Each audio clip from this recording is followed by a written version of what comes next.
Lo prometido es deuda y como te decíamos antes de la pausa, aquí estoy con Miriam Breckman. ¿Cómo estás, Miriam? ¿Qué tal? Buenas tardes. Bueno, hablábamos un poco fuera de aire de toda la situación y de cómo estamos viviendo, ¿no? Y hablábamos de un panorama. Nos encuentra mejor parados que en el 2001, porque tenemos ese fantasma constantemente acá, detrás de la nuca, respirándonos, ¿no? Sí, bueno, creo que lo que hablábamos nosotras recién es lo que habla todo el mundo en sus casas, en la calle, cuando te encontrás con alguien, porque hay una sensación de qué está pasando y cómo vamos a salir de esto. Creo que lo que vos me decías del 2001, para mí es distinto. En el año 2001 se venía de una década del 90 terrible, de mucha desocupación, una situación social y de organización del movimiento obrero con muchos años de ataque.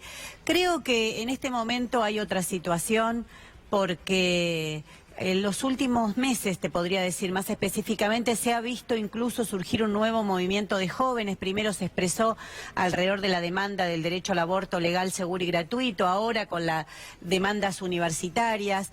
Y cada vez que la CGT ha convocado alguna medida, Moyano cuando ha llamado alguna medida, vos fíjate que la clase trabajadora responde con las pocas posibilidades que tiene, sí, claro, porque nunca es que se organizan esas medidas de la manera que todo el mundo pueda concurrir, pueda llegar, que pueda salir de sus lugares de trabajo, ir a esa Plaza de Mayo. Siempre se hacen con una cautela como para que no sean lo suficientemente masivas que golpeen fuertemente al gobierno. Pero a pesar de todo eso, se ve que hay una disposición a la lucha. Desde el movimiento de mujeres es categórico, pero ese movimiento de mujeres es un movimiento de pibas también, que ahora las ves con sus pañuelos verdes nuevamente en las marchas universitarias. Entonces creo que hay una situación social diferente, hay otro grado de organización. Pero no hay una continuidad. No hay una continuidad. Hay una forma de organización distinta, pero no hay una continuidad en ese reclamo constante que debiera estar. Sí, ese es el rol que deberían estar cumpliendo hoy la dirigencia sindical, ¿no? Porque vos sabés que estas grandes crisis o da una respuesta a las clases dominantes, los que siempre ganan, o la da el pueblo movilizado. No hay cosas en el medio, no hay cosas en el medio. Hay una salida que algunos intentan decir, bueno, hay que esperar al 2019. Eso es terrible hoy. Decirle a la gente que hoy no tiene que movilizarse, que hoy no tiene que marchar, que hoy no tiene que organizarse para derrotar a Macri, es terrible, porque si vos te fijas en todos los últimos grandes saqueos, y en estos días estamos viviendo claramente uno, nunca se vuelve a recuperar lo que ellos se llevan, o sea, los empresarios, los capitalistas, los que manejan el poder económico del país. Ellos siempre caen bien parados, pero el pueblo trabajador nunca recupera lo que tenía antes del saqueo. Por eso, yo siempre pongo el ejemplo, en el año 74 la desocupación en Argentina era del 2,4%.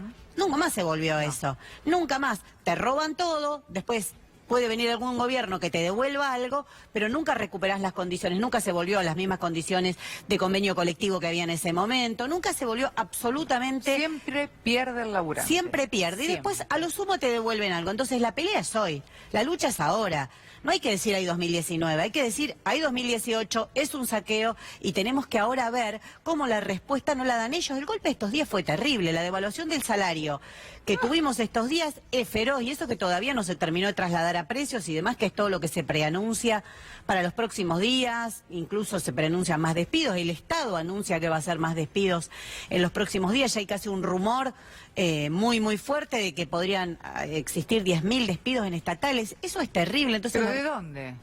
La respuesta es ahora. ¿Pero de dónde los 10.000 despidos? Bueno, de ministerios. Yo sé que iban a cortar porque en realidad el presidente, una de las tantas promesas dentro del ajuste que necesita y que sería una de las tantas medidas anunciadas el lunes, es justamente recortar ministerios. Porque, a ver, tenemos un montón de ministerios también. Sí, pero no van a cortar a los de arriba. Recortar ministerios para ellos puede ser cambiar la estructura de cómo organizan el organigrama del Estado, pero el problema es que no recortan los de abajo. Fíjate lo que pasó en agroindustria. Yo estuve ayer en agroindustria con mi compañero, con Patricio del Corro, acompañando los despedidos, están ahí, están reclamando, y eso parece ser solo el inicio. Por eso... Y lo loco es, perdón, agarrando justamente de esto, que cuando empezaron a preguntarle a los voceros del ministerio por qué sacaban a tanta gente, 547 personas, ellos decían no, porque en realidad pertenecen a una secretaría, que es la Secretaría de Agricultura Familiar, la Secretaría, la SAF, más conocida como la SAF, para que tengan mejor atención todos los pequeños productores. No, es una Pero si vos tenías antes 1.300 para la mejor atención de todos los productores, porque esto es a nivel nacional, ¿cómo van a tener mejor atención con 540? Bueno, pero vos se te ocurre poner a dirigir la Secretaría de Agricultura Familiar, el Ministerio de Agroindustria, a un presidente de la sociedad rural, bueno, obvio que esto iba a terminar así y es como está terminando, ¿no? Es casi que si pones al lobo a cuidar el gallinero te vas a quedar sin gallinas. Creo que eso es lo que hizo Macri desde el momento que lo designó este hombre en ese lugar. Pero lo que vos decías es muy importante, porque lo que hay que plantear es una continuidad de las medidas de lucha. Mira, no sé, yo soy anticapitalista, soy de izquierda, soy socialista. Yo sé que hoy la mayoría de los trabajadores aún no comparten la salida que yo propongo, pero nos parece que hay que discutir medidas concretas y pelear por eso, porque es lo que se necesita hoy, romper con el Fondo Monetario. No hay posibilidad de presupuesto para salud y educación si no se rompe con el fondo. Dejar de pagar la deuda. Parar la sangría de la bicicleta financiera que se está llevando, hasta lo que prestó el FMI ya se fue. Hay que nacionalizar la banca. Son 10 bancos los que organizan la fuga. No son un montón de personas y eso que te dicen que el pequeño arrista, el que se fue de vacaciones afuera, eso puede influir, pero es una parte ínfima. Acá hay 10 bancos que están organizando la fuga en forma legal y algunas otras ilegales que terminan después apareciendo en los Panama Papers. Pero hay que atacar ahí, por eso nosotros decimos que hay que pelear por estas medidas concretas y que hay que discutir una asamblea constituyente que discuta los verdaderos problemas del país. ¿Pero estamos a tiempo? Yo creo que estamos a tiempo, Hay que imponerla con la movilización porque nadie va a aceptar eso, porque todos quieren emparchar esto. Y algunos quieren que Macri haga el trabajo sucio y después venir en forma de gobierno de transición, elecciones adelantadas. Tenemos que impedir que eso sí, que pase como en el 2001, que haya acuerdos de espaldas al pueblo. Hay que impedir eso. Nosotros tenemos que ser protagonistas de lo que se discuta. Tenemos que tomar las decisiones en nuestras manos, así como hicimos cuando salimos a pelear por el derecho al aborto, cuando hacemos lo que hacemos cuando salimos a defender la educación pública. Todo eso tiene que discutirse en una asamblea constituyente que discuta de verdad las verdaderas condiciones del país. Mira, hoy se cumplen 13 meses de la desaparición forzada y muerte de Santiago Maldonado. ¿Cuál es la discusión de fondo? La propiedad terrateniente de las grandes extensiones en la Patagonia.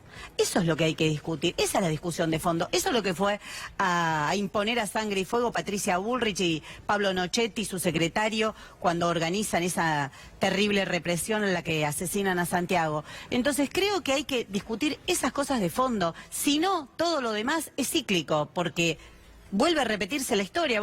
Me decías recién, se parece al 2001, bueno, porque es cíclico, porque nunca se discute en verdadera salida de fondo la propiedad terrateniente. ¿Cómo puede ser que hay las aceiteras, por ejemplo, no?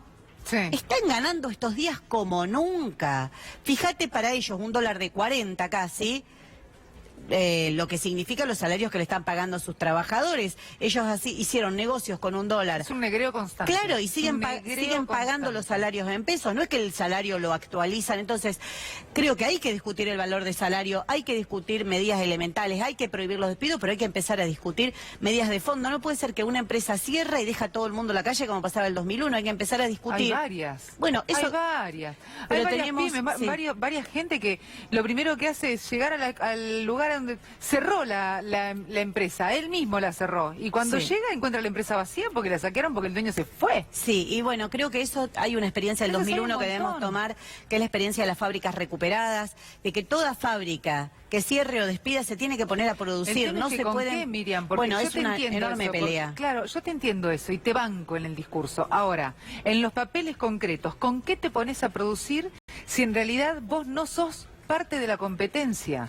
Bueno, porque lo que te ofrece lo vivo todos los días y esa es la pelea que las fábricas recuperadas tienen, pero creo que a la par que damos esa pelea, lo que hay que discutir muy fuertemente es cómo no se pierden más puestos de trabajo y cómo no queda más gente en la calle. ¿Cuánto falta para que vuelva a haber decenas y decenas de personas durmiendo en la calle como hubo en algún momento?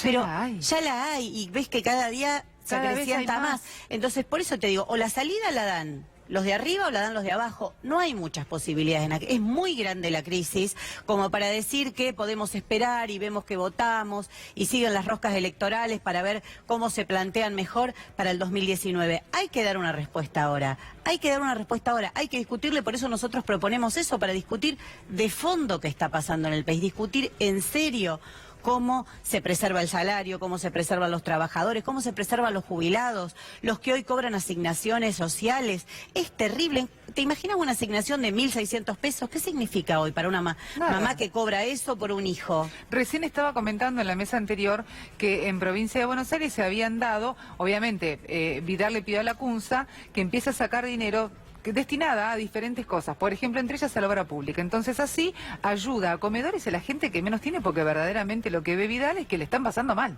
Hay mucha gente que le está pasando mal. Entonces da una tarjeta de 5.000 pesos para los gastos de necesidad básica. Que yo cuando leí el importe dije, bueno, está bien la acción. El problema es que el importe no te alcanza para nada hoy, porque si tenés un comedor, por ejemplo, sos de una ONG, o simplemente un comedor barrial... Los movimientos sociales que tienen comedores... No tenés forma. ¿Qué hace con 5.000 pesos? Nada, absolutamente nada. Y un jubilado con lo que hoy está cobrando de jubilación, absolutamente nada.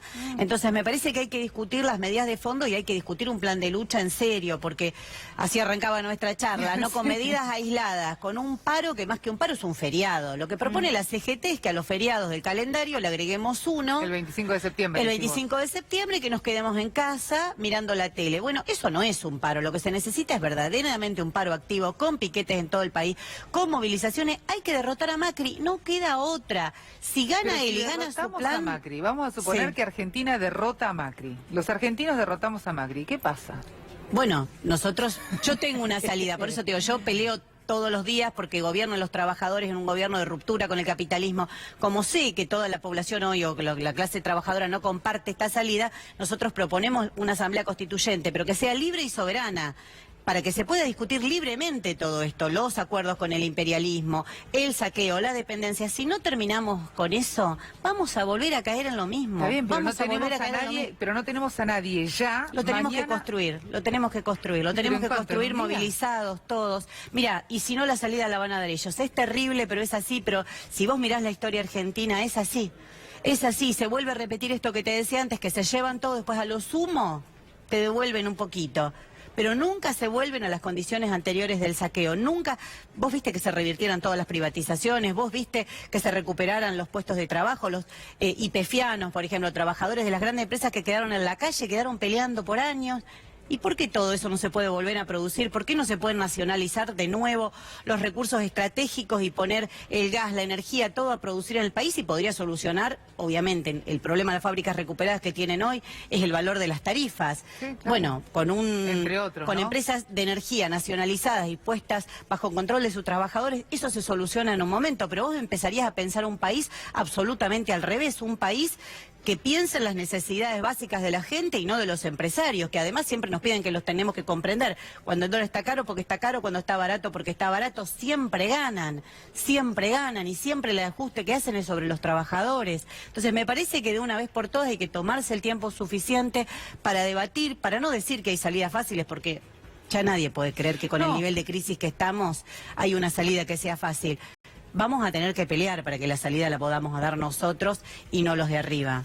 De hecho, una de las cosas que me llamaba la atención hoy cuando estaba mirando los diarios era que hay muchas organizaciones sociales, la Corriente Clasista y Combativa, Barrios de Pie, algunas menores en su franja, y no recuerdo otra ahora que se me está yendo el nombre, importante, grande, que estaban analizando justamente reclamarle la emergencia alimentaria, los planes sociales, una adecuación de los planes sociales a una realidad un poco más viva, ¿no? Que están pasando todos, que no pueden estar viviendo con 1.500, 2.000, 5.000 pesos porque realmente no les alcanza para nada, que además se fomente el trabajo y la educación, y que de hecho estaban organizando ollas populares y demás, pero lo cierto es que a mí lo que me llama la atención es que hay una parte, no sé si de todo el gobierno, pero hay una parte que está o teflonada o envaselinada o no ve. A ver, estuvieron los familiares de Lara San Juan, ¿cuánto tiempo en Plaza de Mayo? Muchos. ¿Bajó alguien del gobierno? No. Es más, muchas veces por ahí algunos oficiales los iban a increpar y demás. ¿Necesitan respuesta de los planes asistenciales? ¿Tienen respuestas? No. ¿Hay movilización por los jubilados? ¿Tuvieron respuesta? No. Pero creo que ahí está la respuesta de por qué es necesario unificar todos esos reclamos. Si seguimos peleando por separado...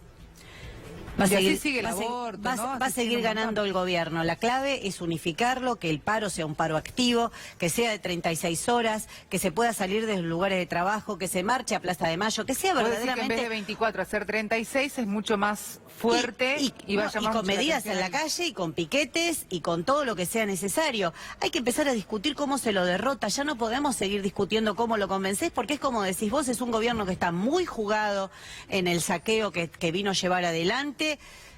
Ya evidentemente los mercados no le creen, porque la contracara de lo que vos mencionás es que tampoco pudo avanzar en todas las reformas que se proponía. Avanzó con la reforma previsional a un costo altísimo, que a partir de ahí empezó una serie de movilizaciones, otro humor social con el gobierno desde diciembre del año pasado. No pudo avanzar en otras reformas que se proponía, como la reforma laboral. Entonces los mercados lo están golpeando porque ven que quieren mucho más, que Macri les prometió mucho más y que no logran... no logra llevarlo adelante. Entonces, creo que o van a seguir golpeando los mercados, que es lo que vimos estos días, o tenemos que empezar a golpear nosotros con lo que es nuestra fuerza, que es la de la movilización y la organización.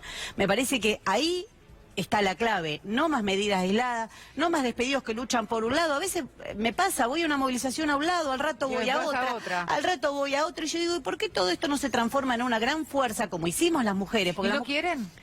Cuando vos lo planteás, ¿no? Para mí, mira, nosotros lo venimos planteando bastante, y vos ves que la dirigencia sindical no da esa respuesta. De la CGT ni hablar, porque no los ves directamente, no los ves. Pero las mujeres dimos una muestra de que se puede. Está bien, en el Senado se confabularon con el apoyo de la Iglesia, con el apoyo de todos los sectores más reaccionarios, y tiraron abajo ese derecho. Pero no cambiaron la conciencia de miles y miles de mujeres que salieron a la calle y que nunca más les van a volver a creer. Entonces me parece que esa misma fuerza, esa fuerza que demostramos en la calle, que ahora están demostrando los estudiantes, que son un ejemplo y un orgullo, que defiendan así la educación pública, y también los docentes universitarios, ¿no? Como se pusieron a la cabeza de esta pelea. Me parece que toda esa fuerza está demostrando que fuerza hay. Mira, el último paro fue hace 2 meses. 2 meses, sí.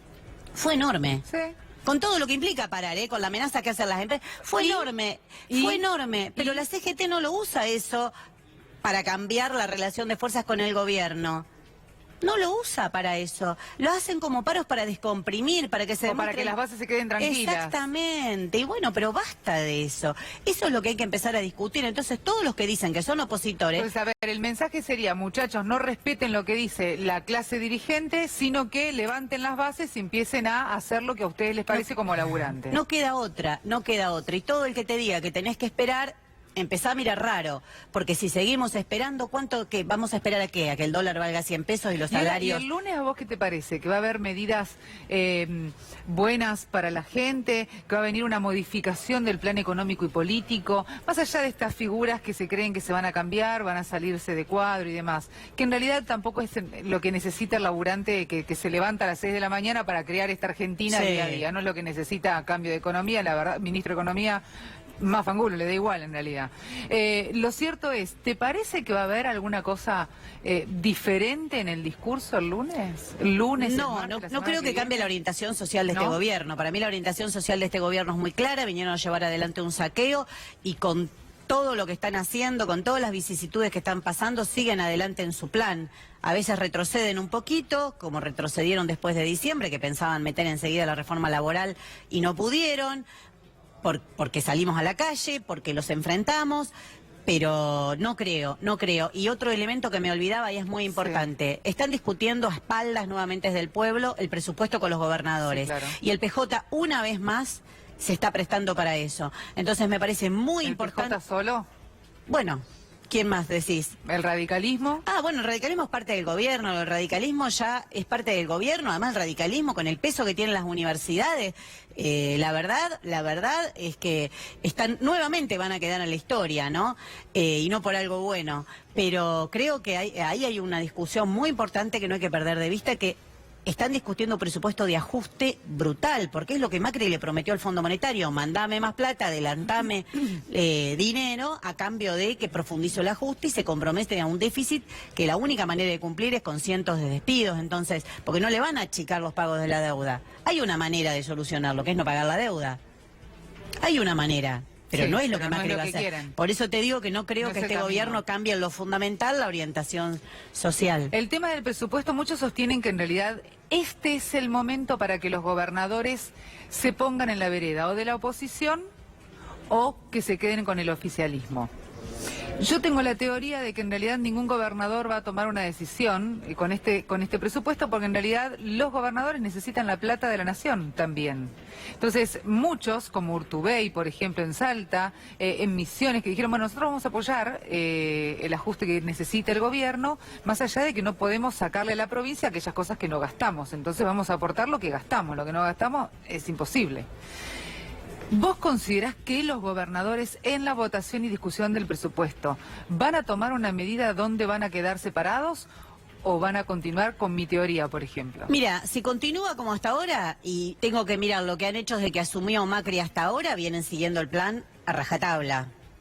No han sacado los pies del plato, le han firmado todo, en algunas excepciones, alguno no firmó, pero hasta ahora le han posibilitado el pago de los buitres, la ley de blanqueo. Acordate de lo de las tarifas, por ejemplo. Con las tarifas pasó que venía la línea de gobernación a los diputados y no bajaron a discutir las tarifas. Bueno, podemos poner un montón de ejemplos. Los diarios lo que dejan trascender, porque esto te lo marcaba, es todo a escondidas las negociaciones, no son negociaciones para ser escondidas. El pueblo trabajador no está como para que se sigan reuniendo y conspirando a sus espaldas. Entonces, nos está dando esto en el recinto o en las comisiones del Congreso. Esto se discute atrás. Y una vez que ellos se ponen de acuerdo y deciden a qué sectores perjudicar, bajan y dicen, este es el presupuesto. Hay que estar en la calle desde ahora, hay que estar movilizados desde ahora, porque no podemos permitir que una vez más vuelvan a votar un presupuesto que esta vez va a ser doble, porque el ajuste que promete Macri es mucho mayor de lo que ya vimos. Al horno, puro. No lo creo, no lo creo, no lo creo, no lo creo, no lo creo. Creo que hay una posibilidad que es pelear, que es salir a luchar. Eso ya depende de qué decidamos hacer todos, fundamentalmente aquellos que se dicen que son opositores al gobierno. Yo creo que el que no sale hoy... eso, ¿viste cuando dicen le haces el juego a la derecha? Sí, sí. Bueno, el que no sale hoy a pelear le está haciendo el juego a la derecha. El que hoy pacta con el gobierno le está haciendo el juego a la derecha, porque está permitiendo que este gobierno avance. No cuida su provincia, no cuida sus intereses. No, de ninguna manera. No hay provincia que pueda estar cuidada con un gobierno como este que está llevando adelante un saqueo feroz. No hay manera. Me contaban, hablando de las universidades, por ejemplo, que en Jujuy, la Universidad Nacional de Jujuy, está tomada hace un montonazo de tiempo justamente porque no le bajan el presupuesto. Y no es un presupuesto para salarios. Estamos hablando de un presupuesto para la infraestructura de la universidad. Sí, es lo que es la situación que hay en muchas universidades. Eso te iba a preguntar. Es esa, y es uno de los puntos de reclamo. Ahora, pero por eso vuelvo a lo del Fondo Monetario. Si Macri o el funcionario de su gobierno que viaja esta semana a Estados Unidos a reunirse nuevamente y demás, Duhovne va y propone que sí, que va a un déficit cero. ¿Vos crees que propone Duhovne? No, va a acordar con ellos y a recibir, que el fondo ya le dijo, bueno, eso quiere decir que no hay más plata para educación. Entonces los gobernadores que dicen, pero lo necesito, que en mi provincia están mintiendo. La manera de que haya plata para las provincias, que haya plata para los que cobran asignaciones sociales, es dejarle de pagar al fondo y terminar con esa sangría de miles y miles y miles de millones por día. Por día. Antes de estos últimos días, de estos últimos días de profunda crisis, se estaban yendo por día 300 millones de dólares. 200 en pago de deuda y 100 en bicicleta financiera. Entonces, son cifras altísimas, altísimas. Si vos cortás eso, empieza a haber plata para todo lo demás. Pero eso es lo que nadie se anima a tocar. Lo que pasa es que si tocas eso, tocas intereses que también te ayudaron mucho a llegar al poder.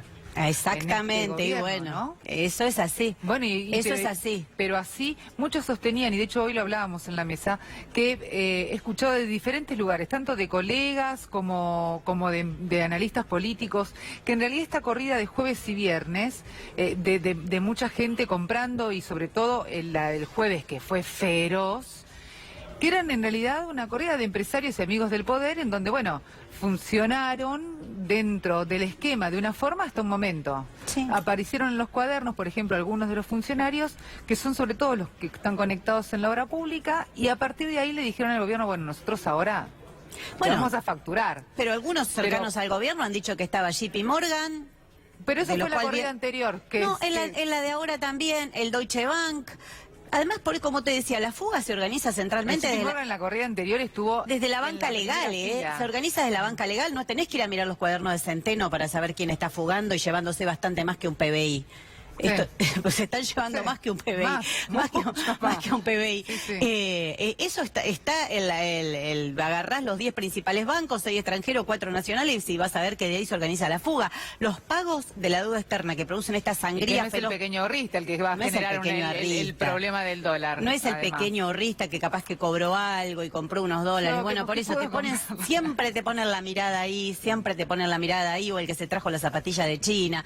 No podemos seguir con ese discurso. Creo que hay que ver realmente, y que deberíamos todos saber quiénes fueron. ¿Por qué nos tenemos los nombres? Elisa Carrió, que ella desparrama agua bendita. No sé, yo lo que quiero por de todos Elisa Carrió lados, es que me dé los dólares a 23. A 23, sí, ¿no? Eso es lo que recontra quiero. Por ahí ella los o tiene. que te adapten el sueldo al valor del dólar de ahora, o que los dólares estén a 23. Sí. Esa sería lo que habría que reclamarle a Elisa Carrió. Me decías del agua bendita. No, porque ella, viste, que siempre habla y dice que hace muchas denuncias y habla de la corrupción. ¿Y esta corrupción? ¿La de este saqueo? ¿La de esos amigos que se enteran que el dólar va a subir al día siguiente y hacen la fuga? Porque Caputo, todos esos trabajaron en estas empresas, en estos bancos. Entonces, no es tan difícil saber quiénes organizan la fuga. ¿Por qué todo el pueblo trabajador no sabe quiénes son los que organizan la fuga? ¿Por qué es secreto? Es una gran pregunta. ¿Por qué lo ocultan? Sí, es verdad que Macri está tan golpeado, y yo creo porque están los mismos intereses de sus propios amigos, porque hay gente que gana mucho con esto. Gana mucho. Vuelvo a lo que te decía hoy. Las exportadoras, ¿cuántos son? Cargill, Aceitera General de ESA, todas esas grandes exportadoras, Monsanto, todas esas. La ¿Cuánto deuda ganaron? No Molinos, por ejemplo. ¿Cuánto ganaron en estos días? ¿Por qué no se habla de eso? ¿Por qué no se dan esos números? ¿Por qué estos personajes que dicen luchar contra la corrupción no hablan de esa verdadera corrupción capitalista, que es que saquean al pueblo trabajador cada día, que nosotros estamos cada vez peor y ellos cada vez mejor? Creo que hay varios temas que no salen a la luz y que tenemos que empezar a exigir que se sepa quiénes son, qué están haciendo, cómo lo hacen, cuánto ganaron. Deberíamos exigir que se abran los libros. Por eso vuelvo a lo que te decía al principio. Yo digo Asamblea Constituyente, perdóname, porque creo que no se puede seguir discutiendo un proyecto de ley de esto, un proyecto del otro, más es imposible en el Congreso. Creo que verdaderamente con el pueblo movilizado tenemos que imponer que se discutan los verdaderos problemas del país y quiénes son los que se enriquecen con estas crisis, porque hay gente que se enriquece y mucho. Ah, no, muchísimo. Por día se enriquece. Por día. Por día. Por minuto. Casi por podríamos hacer la cuenta por minuto, sí. Me sacaste la palabra de la boca. Hablando justamente de esto de transparentar, abrir los libros y demás, ¿a vos te parece que el gobierno equivocó, igualmente ya siendo como abriendo los registros, diríamos, ¿no? El gobierno se equivocó en no transparentar los números al momento de llegar al poder, estar sentado en el sillón en la Casa Rosada y decir, bueno, a ver, vamos a ver los libros, empezamos a ver y nos encontramos, como hizo Vidal, por ejemplo, que dijo, bueno, la provincia está en bancarrota, tenemos las cuentas en rojo. Macri eso en Nación no lo hizo. ¿Lo tendría que haber hecho o se hubiera profundizado al instante la poca creencia en su función? No, es que no les creo nada. No les creo nada, bueno. Porque yo era diputada nacional en el momento en que Macri llegó al poder y lo escuché a Pratgay, lo escuché a Aranguren, escuché a todos, algunos ya no están, a todos sus funcionarios venir y explicarnos a los diputados, tengo los videos, o sea, no estoy diciendo nada que no pueda demostrar, lo maravilloso que era endeudar al país. Lo maravilloso que era y la capacidad de endeudamiento que tenía Argentina y la confianza que había en el mundo para prestarle plata a la Argentina. Lo avisaron, lo anunciaron la catástrofe, ellos crearon la catástrofe. Entonces no es que era un problema que no se sabía. ¿Cómo estábamos? Mirá, todo el que vive de un sueldo lo sabía cómo estábamos. En los últimos años del kirchnerismo se había incrementado la inflación, se habían incrementado la conflictividad social por despidos. Esa situación, ¿quién no lo sabía? ¿Quién no lo sabía? Sí. Entonces, creo que, bueno, el tema de ganancias, los trabajadores que cobraban un poco mejor protestaban y reclamaban porque le bajan el impuesto, definitivamente le cobraban ganancias. Entonces, ¿qué cuenta oculta? Yo los vi y venían y decían, es fantástico el programa que tenemos, los vamos a llevar al mundo. ¿A qué mundo nos llevaron? ¿A qué mundo? Al mundo del endeudamiento, un mundo donde gana Trump, sube las tasas de interés de Estados Unidos y repercute en Argentina. ¿A qué mundo nos llevaron? La verdad es que ya seguir hablando de eso suena bastante Ridículo, no le encontré sinónimo. Ridículo, porque ya van casi 3 años, ¿viste? Entonces, seguir diciendo lo mismo, además lo mismo que antes te vendían como maravilloso, ahora te dicen que es un problema. No les puedo creer. No les puedo creer porque se lo escuché decir a ellos mismos. Yo estaba ahí cuando votaron la ley de blanqueo. ¿Qué es la ley de blanqueo? Es la plata que se fugan ahora. Ahora, en un tiempo, van a pedir otra ley de blanqueo. ¿Querés que te lo firme? Te lo dejo dicho acá. Porque es plata que sacan ahora y después la tienen que volver a ingresar o por lo menos... Lavado. Bueno, el lavado, ¿de qué es la plata del blanqueo? ¿Qué es el pago a los fondos buitres? Son los negociados anteriores. Entonces, es como una bicicleta que se va reavivando todo el tiempo. Hace un tiempo escuchaba, creo que era Agustín Rossi, que decía que la deuda que se le quería pagar bajo su gobierno, el gobierno kirchnerista del Club de París, era una deuda a la dictadura. Y yo me preguntaba, y él reivindicaba la intención de pago y que se había pagado el FMI y demás. Y ¿cuándo vamos a discutir por qué tenemos que pagar eso? ¿Cuándo? ¿Cuándo llega el momento de por qué hay que pagar? ¿Por qué este acuerdo con el FMI, que es lo mismo que se pagó durante el gobierno anterior, hay que pagarlo? ¿Por qué? Si todos estamos diciendo que es una usura, si todos estamos diciendo que fue plata que vino para la fuga, no vino ni para un puente, ni para las universidades, ni para... No, pero porque eso se decidió, esa fue la línea que se bajó y eso fue lo que tenemos que hacer. Bueno, pero nosotros. es absolutamente ilegal, es ilegítimo, son acuerdos de espaldas al pueblo. ¿A vos te preguntaron si querías esa salida? No, de hecho no lo llevaron al Congreso. No lo llevaron ni al Congreso. Pero hay una facultad, según el gobierno. Sí, hay una manera de interpretar que se podría sin pasar por el Congreso. Pero si vos te vas a endeudar a varias generaciones, tendrías que preguntar. Y si no, no me pidas que lo paguemos. Entonces me parece que hay que empezar a discutir los problemas de fondo. No podemos seguir discutiendo siempre superficialmente. Estamos pagando la deuda de la dictadura libertadora, la llamada libertadora. Estamos pagando las deudas de la dictadura genocida. Estamos pagando esas deudas. Esa es la deuda externa que se está pagando. Y además, como usted sabe, son impagables, porque es un fardo, viste, como en el campo, que va creciendo y va creciendo a medida que corre con el viento. Es lo mismo, son impagables. Entonces, alguna vez, además de decir pagamos, no pagamos, si hay que pagarle al FMI, no hay que pagarle, hay que empezar a preguntar, ¿por qué? ¿Por qué hay que pagar eso? ¿Por qué hay que seguir pagando eso? ¿Por qué es a costa del hambre del pueblo que hay que seguir pagando al Fondo Monetario? Creo que llegó el momento de empezar a hacer discusiones profundas. Todo lo demás, para mí, tiene olor a electoral y a ver cómo me acomodo. No me... Igual las elecciones falta tanto, y entonces, ¿por qué discutimos tanto todo el tiempo? ¿Hay 2019, no 2019? Porque en realidad creo que el pueblo lo que está pidiendo, o alguna parte del sector, es, bueno, quiero otro referente político, más allá de Mauricio Macri, que hoy no se encuentra. Que la única candidata fuerte hasta el momento, que algunos miden, pero está en absoluto silencio, es Cristina Fernández de Kirchner. Pero hay que dejar de medir personas y empezar a medir programas. Bueno, ¿qué van a hacer? El que gane, ¿qué va a hacer? ¿Va a romper con el fondo? Porque volvemos a lo mismo. Nos pasó con el derecho al aborto. No sabíamos qué iba a votar cada diputado y cada senador. ¿Por qué?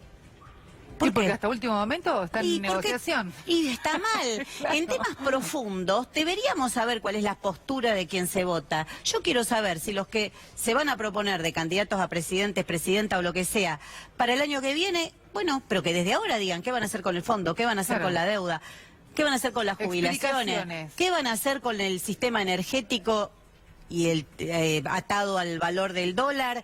¿Qué van a hacer? ¿Vamos a volver a los subsidios o vamos a nacionalizarlo de una vez por todas y los vamos a poner al servicio de recuperar los recursos estratégicos para que haya petróleo, gas y demás, para barato, para todas las familias, para poder verdaderamente extender ese servicio a toda la población que hoy no lo tiene? No lo tiene. Yo pongo el caso de mis padres, siguen usando garrafa. ¿Vos sabés lo que fue estos días de invierno? Terrible. Lo que cuesta, además lo que cuesta calefaccionar una casa con una garrafa. Entonces, ¿cuándo vamos a discutir eso? ¿Cuándo llega el momento que se empieza a discutir eso y dejamos de decir que Macri es malo? Ya lo sabemos. ¿Sabés qué? Ya le quedó claro a todo el mundo.